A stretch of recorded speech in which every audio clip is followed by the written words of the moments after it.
Hanse, I'm Krisanachkate. Welcome to APTN National News. Thank you for joining us. The Canadian Armed Forces is assisting the people of Sandy Lake First Nation with wildfire evacuations. It is a fly-in only community located in the northwestern corner of Ontario and about 600 kilometers north of Thunder Bay. Prime Minister Mark Carney made the announcement on Sunday morning as a large wildfire called the Red Lake 12 moved closer to the community from the south. Sandy Lake leadership issued the evacuation order on Saturday, and so far as of Sunday, about 500 Sandy Lake residents have been evacuated by 2 Hercules planes. Another 3,000 people were still waiting to be evacuated, which includes 1,000 of those evacuees listed as priority residents, such as the elderly, people with health issues, and young children. Organizers say a number of other aircrafts attempted to assist with the evacuations. However, Sandy Lake's runway was too short of a runway for those aircrafts to land. Boats are also on hand to help evacuate if needed. The Red Lake 12 wildfire has now grown to more than 66,000 hectares in size and is still not under control. And a group of construction workers in that same community of Sandy Lake First Nation barely escaped with their lives over the weekend. We're f***ed up, boys.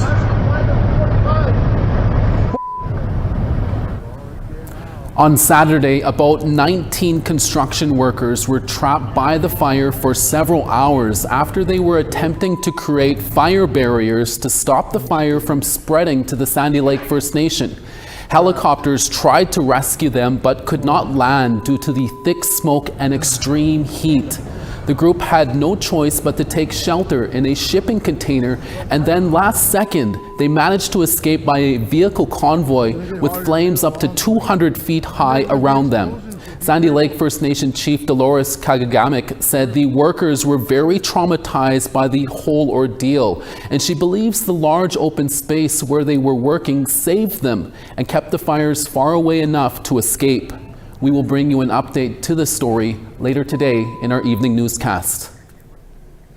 Meanwhile, as wildfires continue to burn in northern Saskatchewan, 2 people from 2 First Nations have been charged with arson and accused of deliberately setting a number of fires. Saskatchewan Premier Scott Moe made the announcement during last Friday's press briefing. One of those fires was a ditch fire that started near Weyakwan and was reported on May 26th. That fire has now grown to 95,000 hectares and may join the very large Shub fire. That fire is the largest burning fire in Saskatchewan and is now 470,000 hectares in size. The 2 arrested include an 18-year-old woman from Montreal Lake Cree Nation who was charged on May 30th and will make her first court appearance on Thursday in the Cree Nation. The other is a 36-year-old man from Pelican Narrows who was charged on June 3rd and will make his next court appearance in Prince Albert this Friday. Saskatchewan previously declared a state of emergency on May 29th. There is now 23 active wildfires in Saskatchewan, and so far a total of 248 fires this year, far above the 5-year average of 139 fires. Heading into peak wildfire season in BC, several First Nations across the province have already taken steps to reduce the risk to their communities. CTV's Ben Milger reports. As this blackened landscape shows, summer wildfire danger is an annual threat for the Cheslata Carrier Nation in northwest BC. Almost half of Cheslata's territory has been burnt since 2010. Using forestry management, the First Nation does what it can to protect people and property. It's already a rural community, and there's forest in between each members' houses. And so forestry is a component of assisting with a goal of reducing the wildfire risk in the community. They are working on another fire mitigation tool, which many First Nations used for thousands of years before colonization. Cultural burns can be used to reduce fuel in the forest, protecting communities from uncontrolled wildfires. Many First Nations are doing this work with assistance from UBC's Faculty of Forestry, where researchers have a large grant to study Indigenous practices of wildfire management and forest restoration. As a biophysical scientist, I'm just constantly in awe of the deep expertise and knowledge of the landscape and how that continues, especially as conditions are changing so rapidly. Preparation for these controlled burns can often take months or even years. They are only done under ideal conditions, and the First Nations are often supported by the BC Wildfire Service. The development of a burn plan is really crucial and takes place well before fire is ever going to be applied to the landscape. Remembering how fast a wildfire exploded near the community last summer, the Cheslata planned to reduce the risk by fighting fire with fire. One day, it consumed about 10,000 hectares. So it has a huge impact on the land and the community when fires are when you're not able to control them. Most cultural burns take place in the spring or fall, well before or after peak fire season. Ben Milger, CTV News, Vancouver. The Mi'kmaq and their supporters gathered at the Province House in Halifax, Nova Scotia recently to protest the province's lifting of a ban on uranium exploration and mining, including the lack of Mi'kmaq consultation and consent. APTN's Angel Moore has that story. He just signed away our rights, but it's not that easy. That is Cheryl Maloney from the Sabaganagati First Nation. She is talking about Nova Scotia Premier Tim Houston opening the door to uranium exploration when the radioactive ore was added to the province's critical mineral list this past March. A ban on uranium exploration and mining had been in place since 2009. Maloney's hands are covered in mud from the Bay of Fundy to symbolize the cultural connection to the water. Free, prior, informed consent. Everybody has to have a say, not on what they can take from the land. We have to have a say on how we protect that land and protect the water. About 80 people gathered outside the Province House in Jabuktuk, also called Halifax. They're calling for a stop to critical mineral exploration and demanding Mi'kmaq consultation and consent, including Melanie Peter-Paul. She is from the Sabaganagati First Nation. We are here today because the Mi'kmaq Nation was not consulted when the uranium mining ban was lifted. There was no free and prior informed consent, and we are here to say no to uranium mining in Nova Scotia. Tamara Young is chief of the Pictou Landing First Nation. Last month, she spoke on behalf of the Nova Scotia Chiefs at the province's Standing Committee on Natural Resources and Economic Development. Frankly, that engagement should have come much earlier in the process than where we are now. As constitutional rights holders across the lands, waters, and resources in Nova Scotia, we expect to be part of early discussions before decisions are made. We should not hear about important developments that Nova Scotia is making from the evening news. Maloney says it is time to govern with Mi'kmaq laws. She is urging Mi'kmaq and Nova Scotians to come together. They're coming for all of our critical minerals and all of our water.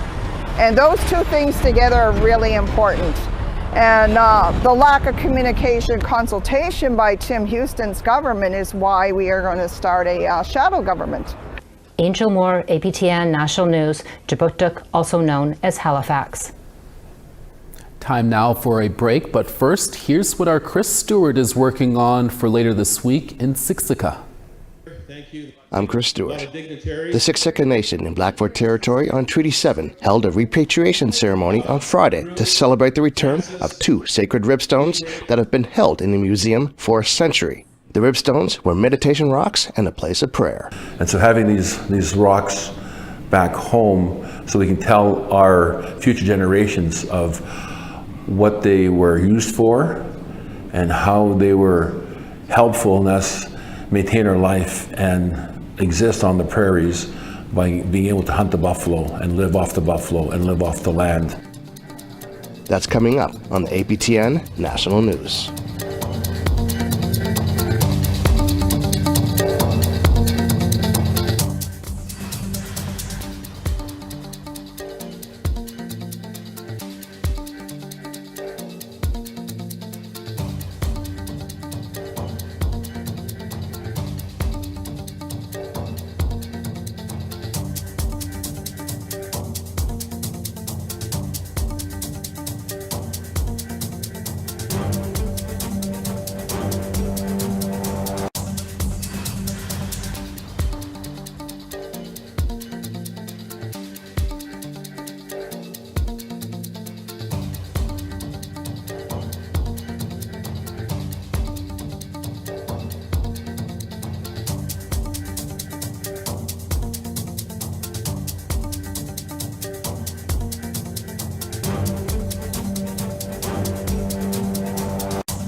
Welcome back. More children in the Winnipeg area will be getting a good night's sleep thanks to a group of volunteers building beds for them. This weekend, employees of Manitoba Blue Cross volunteered their time to build 50 twin-sized beds for the Winnipeg chapter of Sleep in Heavenly Peace, or SHP. SHP Winnipeg is a 100% volunteer-run nonprofit organization operating without government funding. Now in its 5th year, the Winnipeg chapter has so far donated around 1,500 beds to local families in need. They build and install more than 300 beds a year, but have been unable to keep up with the high demand. In April, Manitoba Blue Cross announced they are investing in a 5-year lease on a warehouse to help SHP Winnipeg reach its goal of 1,000 beds a year. This will mean more children will have beds of their own, at least double this year, and then, like I said, in 2 years, double that again. And we know if you have a good night's sleep, mental health, emotional, education, the social outcomes for children in Winnipeg will improve. The need is so great that, I'm sure there's many other things and other organizations that are doing that are just as valuable, but this is a tangible thing from start to finish that we can do and say, okay, we've made a difference. And the South Centre Mall in Calgary is celebrating National Indigenous History Month with an installation featuring Indigenous fashion designers. 10 designers who are taking part are showcasing works that are a mix of traditional elements with a modern twist. Some show their collections all over the world, but for others, this is their first time. CTV's Kevin Fleming has more. She just opened the Brass Buffalo Trading Post and Gallery in Longview, and Risa Fritz says it's a new chapter in her life. She designs and makes one-of-a-kind clothing items. My specialty would be a blend of my Indigenous culture with Western cowboy lifestyle. That's the things that I'm passionate about. Many of her designs include elk and buffalo hide along with beadwork. She's looking forward to showing her work at South Centre Mall. I've sat quietly at home doing alterations and kind of hiding my talent and not pursuing my dreams and doing things for myself. So this opportunity is huge for me. I'm so excited to be a part of this, and I'm looking forward to showing people my work. 10 Indigenous designers have their pieces featured at South Centre throughout June for National Indigenous History Month. It's hosted by an organization Melreen Salloway Eagle Speaker and her sister came up with to showcase local Indigenous talent. Sometimes culturally based events and things can be a little intimidating, and fashion is an amazing opener. We're able to open up dialogue and talk about our stories and where we come from and be able to see what we've been doing for so long and the amazing people we are today. She's shown her collections all over the world and uses traditional items like sweetgrass, and in this piece the green comes from sage that her mother picked. Some of the patterns and designs you see on there is a little symbol. It's called Nitsitipi. So in Blackfoot, that is our name for original peoples. So that's a symbol we put on. It's kind of my emblem of saying that I'm a Blackfoot artist, of where I come from in the traditional sense that's inside my pieces. The artists say their installation is for everyone to come and see and learn about Indigenous culture and design. Kevin Fleming, CTV News, Calgary. 2 First Nation sports leaders from Northern Ontario are being inducted into Canada's Sports Hall of Fame. Ted Nolan from the Garden River First Nation coached the Sioux Greyhounds for 3 consecutive Memorial Cups in the 90s, 20 years after having played left wing for the major junior club. From there, Nolan moved to the National Hockey League, where he coached the New York Islanders and Buffalo Sabres. He was named NHL Coach of the Year in 1997 after leading the Sabres to first place in the Northeast Division. And Darren Zach, also from Garden River First Nation, is the other inductee being recognized. He was a Team Canada softball legend, pitching his way to 3 Pan American Games gold medals during his career. He was named Most Outstanding Pitcher 4 times, including in 1995, when he pitched 10 consecutive no-hitters and racked up 150 strikeouts in the process. The Canada Sports Hall of Fame induction ceremony will take place on October 29th. We now want to tell you about last week's web poll results. Last week we asked, Does the medical assistance in dying law align with your community's traditional beliefs? 33% voted yes, 37% said no, and 30% were unsure. Our second question was, do you expect Canada and the provincial governments to honor treaty rights when planning resource projects? 46% voted yes, 38% said no, and 16% said not all projects. And our last question was, do you feel the government is providing adequate support to First Nations as wildfires burn across the country? 21% voted yes, 64% said no, and 50% said they were unsure. Thanks to all who took the time to vote. Our next set of questions will be up on our website at aptnnews.ca later this week. DJ Shub, who was previously from A Tribe Called Red, is up next. We'll be back in less than 3 minutes. Stay with us.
Starting on the east, St. John's 13, Charlottetown 17. The Grand River 23, Inujuak 12 and partly cloudy. Val d'Or rain and 17, St. Jovite 20. Toronto 18, London sunny and 18. Sunny in Sudbury at 16, Thunder Bay sun's out there at 12. Churchill 2, Puckatawag and Smoky and 9. Winnipeg 10 and sunny, Gimli 9 and sunny. 15 in Regina, Saskatoon 18. Buffalo Narrows 18, La Ronge 10 and sun. Rain in Peace River at 23, Grand Prairie 22. 27 in Calgary rain, Red Deer sunny and 25. Campbell River 24, sun in Vancouver and 22. Sunny skies in Smithers at 21, Prince George 22, Fort Nelson 19. Rock River 8, Mayo 16. 21 in Fort Simpson, Wati 12. Sax Harbor 8, Tuktoyaktuk 7. 10 in Baker Lake, Chesterfield 6. And Arctic Bay -1, Agulik 0. Thanks for staying with us. For over a decade, Shub, previously known as DJ Shub, has been at the forefront of a movement reshaping Indigenous electronic music, considered a trailblazer in the powwow step genre. In late April, the Mohawk artist released Heritage Part 1, the first in a solo two-part album. For the month of May, Shub also took over the Spotify Indigenous playlist. He joined our APTN's Dennis Ward earlier from Fort Erie, Ontario. Here's that interview. Shub, thanks so much for being with us, and congrats on the new album. Let's start with Heritage Part 1. Many are familiar, of course, with your DJ work, whether it's with a tribe called Red or the Haluchi Nation, or even your work on the Grizzly soundtrack. But you dropped the DJ moniker and added some new duties, including label head. What can you tell us about Heritage Part 1?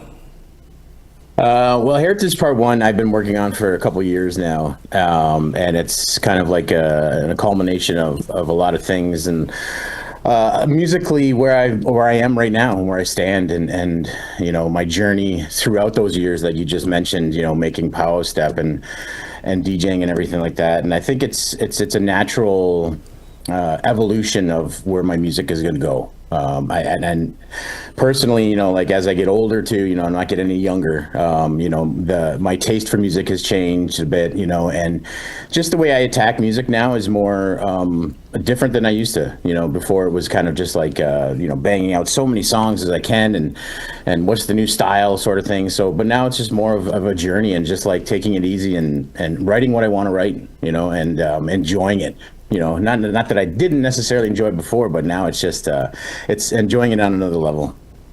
Well, and I can imagine these tracks are going to be a huge hit on the festival circuit this summer. You got some big shows coming up and some great collaborations on the album too. What's the process for you for deciding who to collaborate with? Well, it's kind of just like a bucket list. You know, I put together every year when I attack an album, when I start doing an album, I don't necessarily have artists in mind when I make music. It's sort of just like I make the music and they kind of sit there, and I write down a list of people that I would love to work with, and I kind of just fit it like a puzzle. I'm like, okay, well, you know, I think so-and-so would sound really good on this one. So then I just send it to them.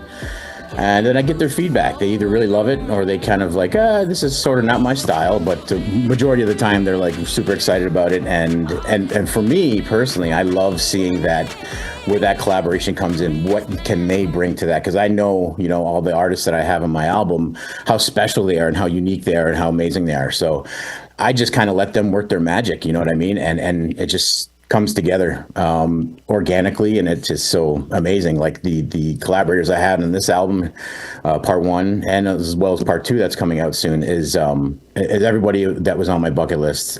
So it's pretty amazing to work with all these amazing artists. No kidding.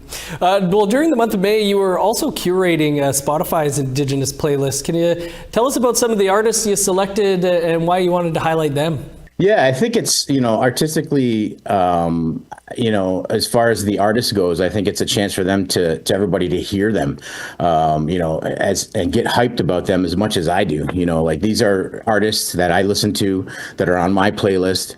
And, you know, it's artists that I think deserve a lot of shine, you know, and deserve that spotlight, because in the end, it's bigger than us, you know, it's bigger than we are. It's about our community, and it's about shining light on the community and where we come from. The stories that are told aren't necessarily our stories that are told through music. You know, music is the best way to hit people with. So I think that's the biggest part. And personally, you know, being a kid from making beats in my basement, you know what I mean, to having a billboard in Dundas Square is pretty mind-blowing to me. So I mean, to have that happen, and you know, all of this to happen is pretty amazing. Yeah, we've spoken with a couple of people who've done the Spotify playlist, and the billboard in Dundas Square always seems to be a pretty big moment for sure. Totally. Going back to your own music, you kind of touched on it there. Heritage Part 1 is barely 2 months old, I think, here, but Part 2's on the way. What can you tell us about that? Well, the original, the album was a lot of tracks. When we finished, we ended up having the album in front of our eyes here, and we're like, okay, well, this is a lot of songs, you know. So, and just in the fact that, like, you know, the way music gets released these days, and the way people, the listeners, listen to music, it's very what's next kind of thing, you know.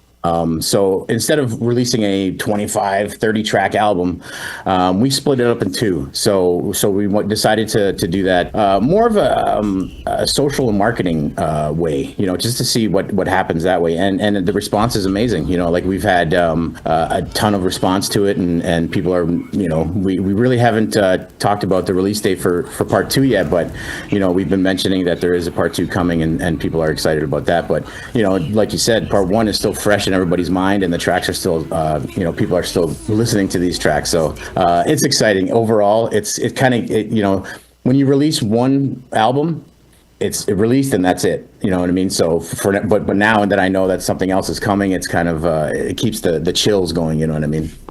Absolutely, and bless you for doing that. Nothing more daunting than opening an album and seeing it's an hour and 45 minutes long. So yeah, let's enjoy part 1. Looking forward to part 2. Really appreciate you taking some time for us here today. Yes, thank you so much for having me. Thank you, Shub and Dennis. And that's your daytime newscast for this Monday. We're back again in a few hours for your evening newscast with more stories. Please join us then. From all of us at APTN National News, hi miigwech masicho. Thank you for watching. Exit.